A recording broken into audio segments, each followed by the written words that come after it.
Hey friends, so if you have been with us, we have been walking through the book of James. And I told you at the start of this series that some of you will love the book of James, some of you will not like the book of James at all. And so just to be real with you, to be honest, there are places in the Bible that I absolutely love to teach. It's my style, it's my passion. I love the Jesus stories.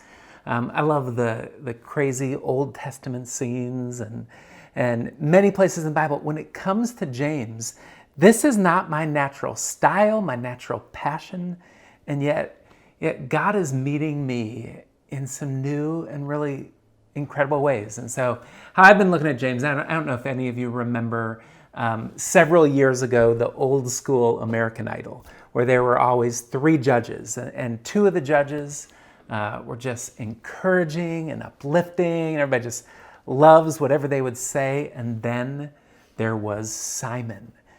And Simon was not encouraging, not uplifting. He was bold, shoot you straight, tell it exactly how it is. And you kind of didn't like Simon, and you kind of appreciated Simon because he had bold, clear truth. And James is basically looking at his audience and saying, hey, I was the brother of Jesus. This was my brother. This is what he said. And this is what faith in my brother looks like. Take it or leave it. And he boldly kind of began this letter and said, you will have trials. And let me tell you what faith that is steadfast will look like in the midst of those trials. And then he said, we will have temptations. Let me tell you what faith that is resistant, that can resist those temptations, looks like. And then if you were with us last week, James basically said, hey, I want you to hear God's word, but it's not enough to hear only. We must hear and do. We must have faith that is responsive, okay? And so this week, James is going to boldly challenge us. And basically, he's going to challenge us with what is true, God-pleasing, genuine religion. And he is going to give us 3 marks of this God-pleasing, authentic, genuine religion. By the way, when I say the word religion, does something in you kind of internally recoil? I know I do. Often when I talk about the word religion, I think Pharisees, or I think the list of rules of do's and don'ts. And even when people have told me in the past, hey, I'm not that crazy about religion, my kind of go-to answer is, neither am I. I want a relationship with Jesus, not religion. Okay, but when James talks about religion, he is basically saying a genuine faith that overflows into genuine actions. Okay? So a genuine, God-pleasing, authentic, real faith that's lived out in real life. And James is basically going to call us out and say there are 3 marks of genuine faith that he wants to bring our attention to. Okay, and the first one is a how mark, and it's going to have a lot to do with how we speak. It will have to do with our words. The second is a who mark, or who we care for. And finally, not only a how, not only a who, but a what mark, what we keep ourselves from. So it's going to have a lot to do with our words, our care, and stains. And we're going to talk about that in a little bit. But the key is that when it comes to our faith, we are going to let God define the kind of faith that pleases the heart of God.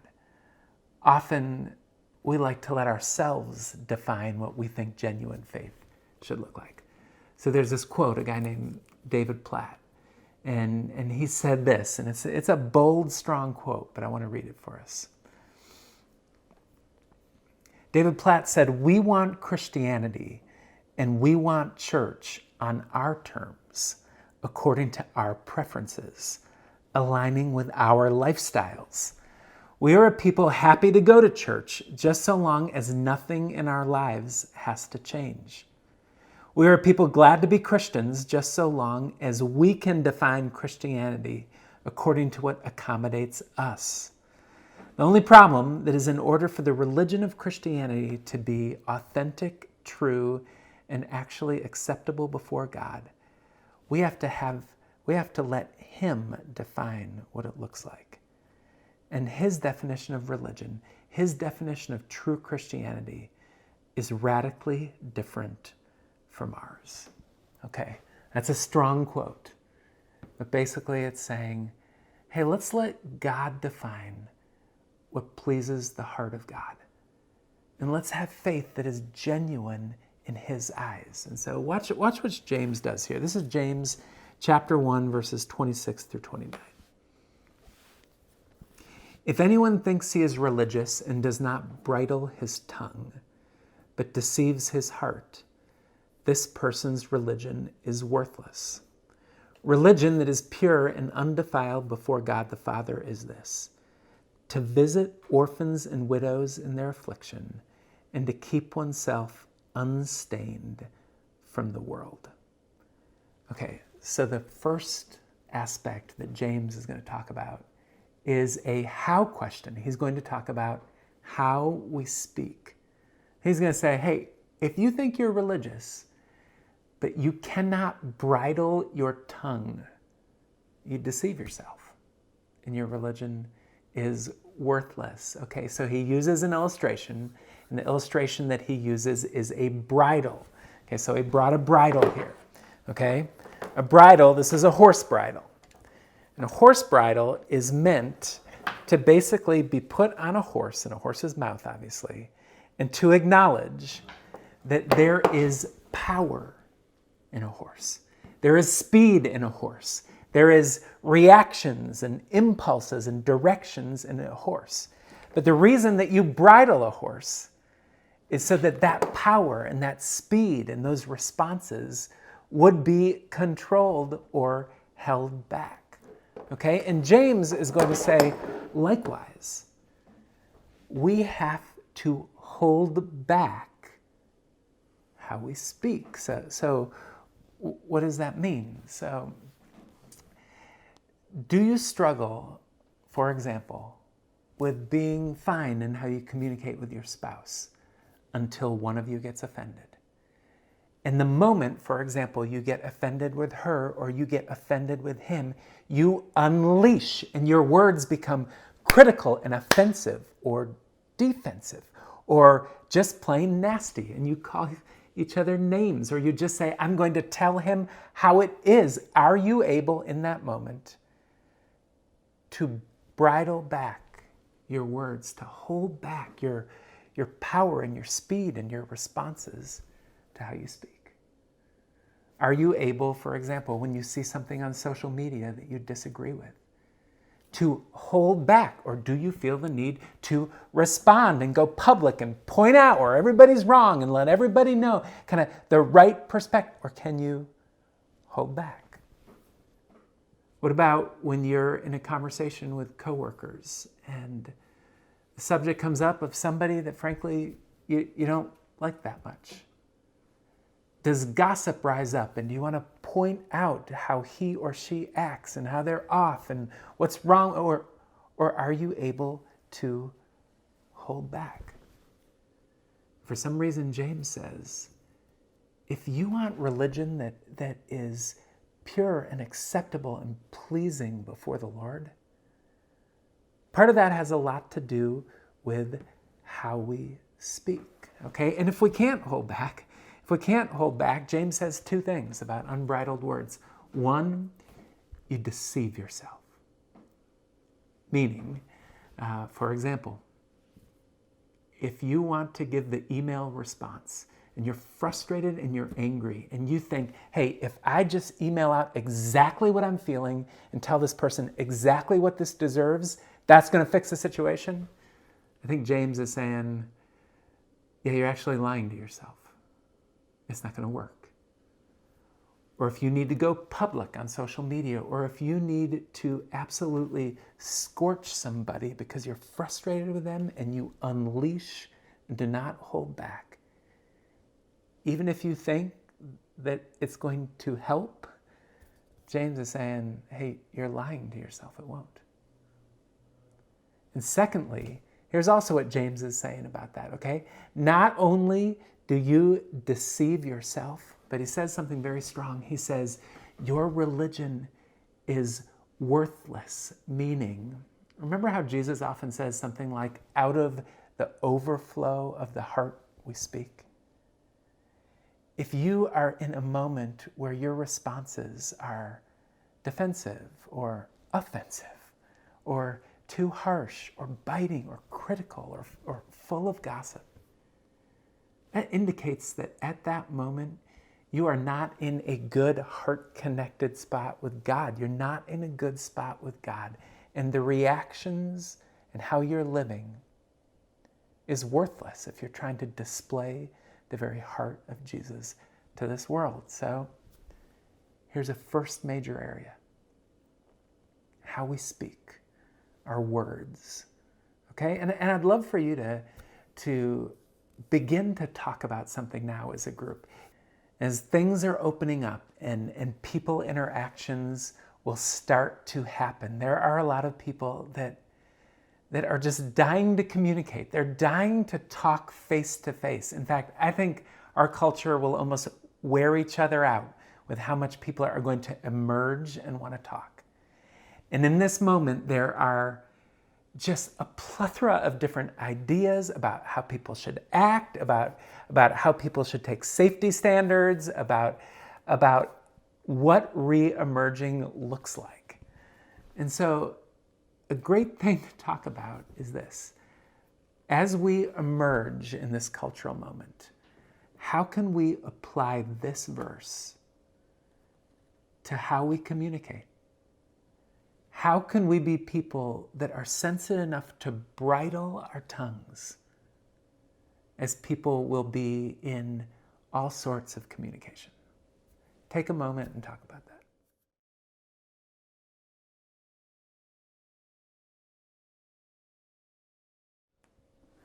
So the first topic that James was dealing with was our words and how we speak. Secondly, now he's going to point us to who we care for. And I want you to look at verse 27 one more time. Religion that is pure and undefiled before God the Father is this: to visit orphans and widows in their affliction. So in the ancient world, probably the people that were most vulnerable, most in need of help, most marginalized, were widows and orphans. There were no life insurance payouts. There were no government aid programs. And so a widow and an orphan literally was absolutely dependent on people helping them because they were considered helpless. And what James is saying is, if we want to have a faith that is genuine before God and overflowing to others, we have to have a faith that says, who is hurting? Who is vulnerable? Who needs help? Because as the people of God, we must be willing to help them in creative, incredible, sacrificial, loving ways, to reach outside of ourselves and to say, we will be people who will help those who are marginalized and hurting and vulnerable and are in need of help. Okay? And so this word visit, I've been studying this word visit. It says visit orphans and widows in their affliction. The word visit is an active word.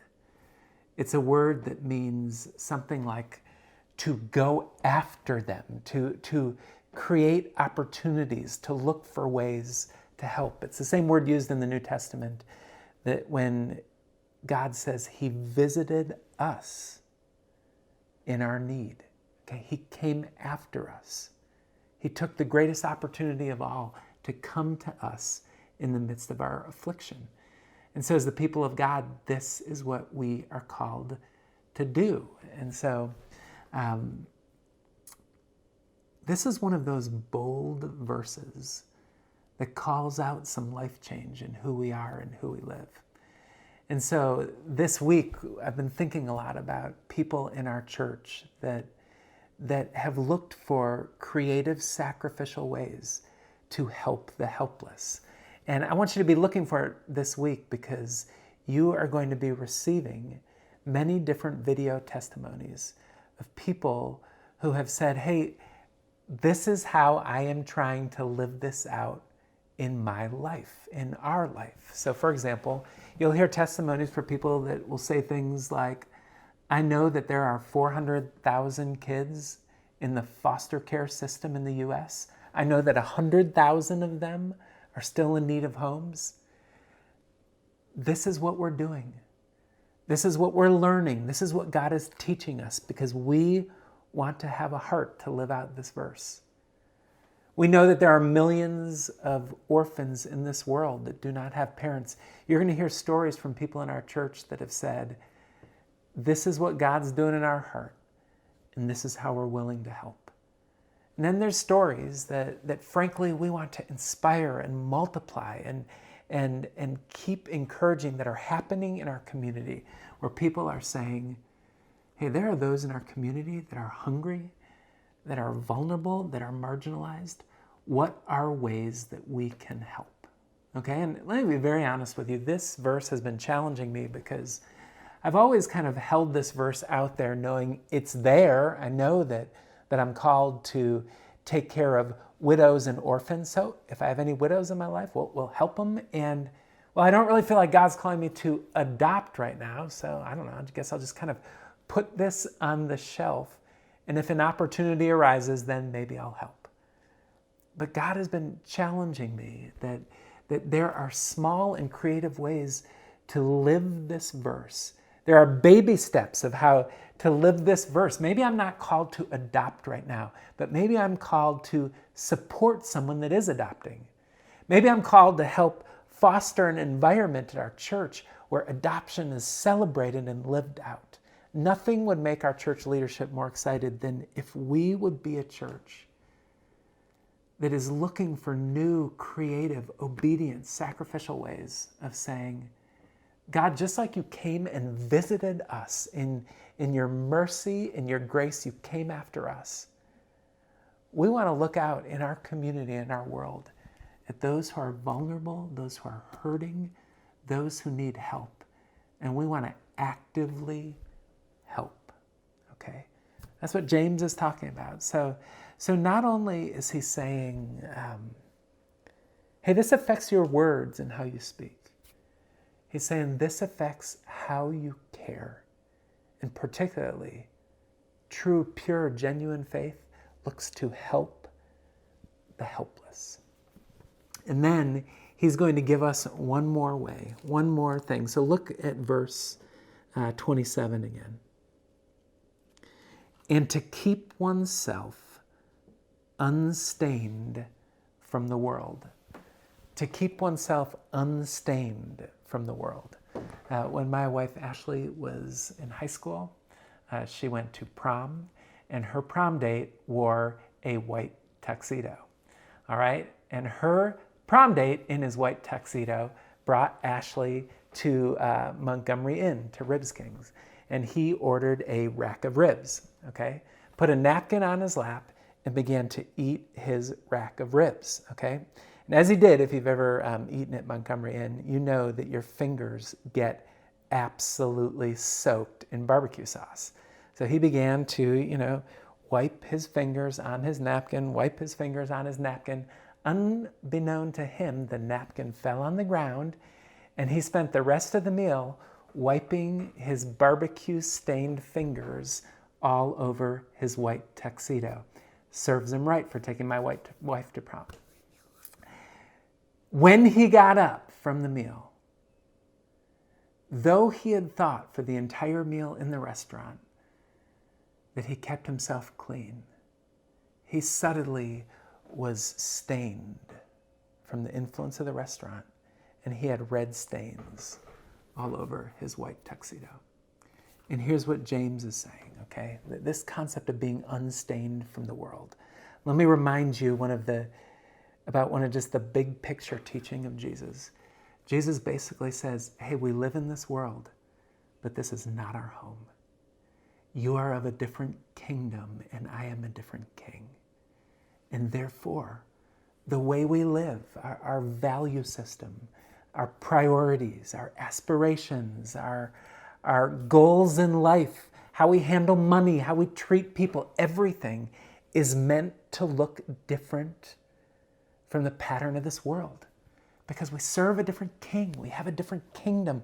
We are going to a different home. This is not all there is. And what James is saying is it is possible to live in this world and to subtly be stained by this world. To subtly live in such a way where our values look kind of similar to the world's values. Our way we deal with money looks kind of similar to the way the world deals with money. We might not be in blatant sin, but we might bear the stains all over ourselves. And James is saying, hey, you need to live a life that looks distinctly different, that lives a holy life where you are in the world, but not of the world, okay? And so I'm not going to spend long on this. I'd actually like for you to look at this sometime this week. But in chapter 2, 1 through 13, James is going to give us one major stain that he wants the people of God to steer clear from. And this is in chapter 2, verses 1 through 13. I'm not going to spend really that much time on it, but I'd love for you to look at it and study it this week. Because James is going to say, hey, here is one area that a follower of Jesus needs to look very different from the world in. And it is the sin of partiality. Okay, or let me unpack that just a little bit. Partiality or favoritism. Or let me give you a definition of it. To give special treatment to somebody on the basis of their appearance. Okay? So on the basis of what they have, or what they can do for you, or if they look like you. So what they have, meaning if somebody seems rich, or if they seem influential, or if they seem popular, or if they seem like they have certain areas that if you would befriend them, it would be strategic for you. Or frankly, and this is difficult, if they are like you, if they are of the same race of you, or the same socioeconomic status of you, or they have the same sort of values of you. James is saying there is a tendency in this world to say, I want to make relationships with people that will kind of help me out, or with people that will be like me. And James is saying, don't do that. Don't give special treatment on the basis of favoritism. And as you study it this week, you'll basically see that James says, that's not the way the gospel worked for us. It's not like Jesus looked at us and said, who are the people out there that can bring the most to the table? Who are just so awesome and righteous and spiritually rich and spiritually wise because I want to save them? No, Jesus came to us in our lowness, showed no partiality, and said, I will show a radical love that breaks all barriers. And James is just passionately saying, I want the people of God to be a people of every race, every tongue, every language, every socioeconomic status.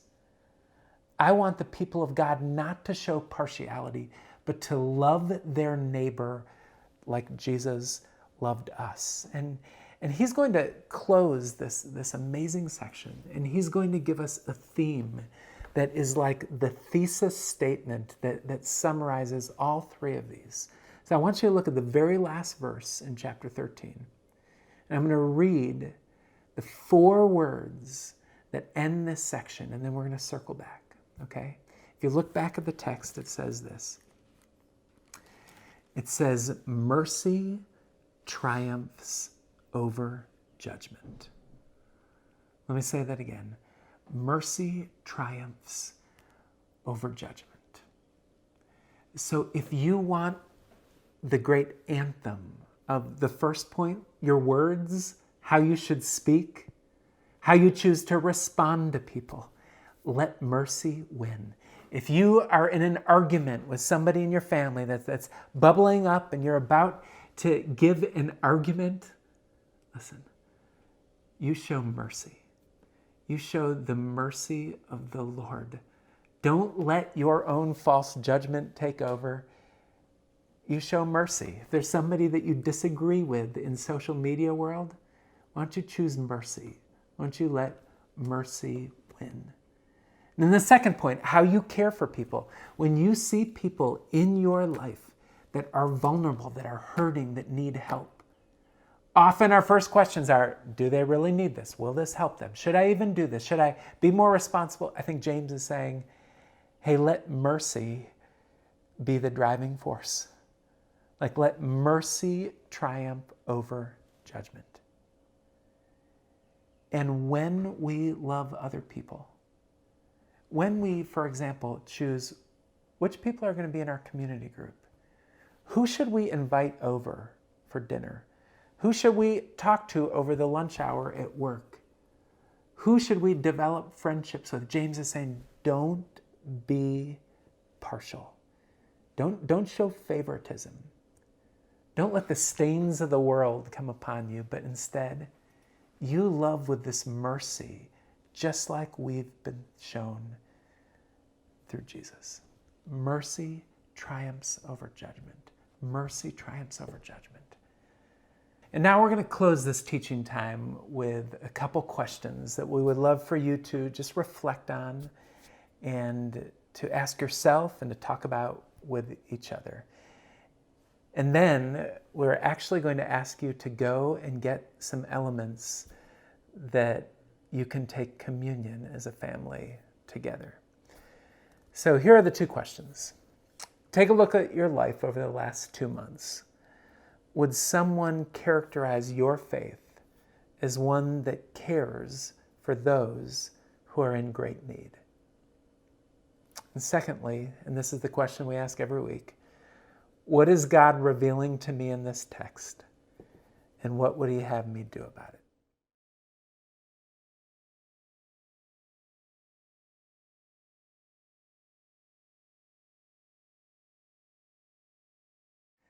And now we'd love to close our time by taking communion together. So if you have wine or grape juice or really anything would work, and any kind of bread or cracker, I would love for you to take this with me. This is a message that, remember, the great theme said, mercy triumphs over judgment. And there was a moment where the ultimate judgment and ultimate mercy of God met together, and that was the cross. Where on the cross, Jesus paid the penalty for the judgment for our sins and yet showed mercy to sinners. He took our judgment and he gave us mercy. And the night before Jesus was crucified, he took bread and he broke it. And he said, this is my body, which is broken for you. Do this in remembrance for me. His body is life, and we can believe in Jesus and know the life that only comes from him. And then he picked up a cup and he said, this is the blood of a brand new covenant, meaning his blood would be shed for us and we could receive forgiveness of sins. The mercy of God through Jesus came upon us. He took our judgment. We live in his mercy. And so as a symbol of that, we're just going to take this bread and we're going to dip it in this wine and celebrate and remember that mercy triumphed over judgment.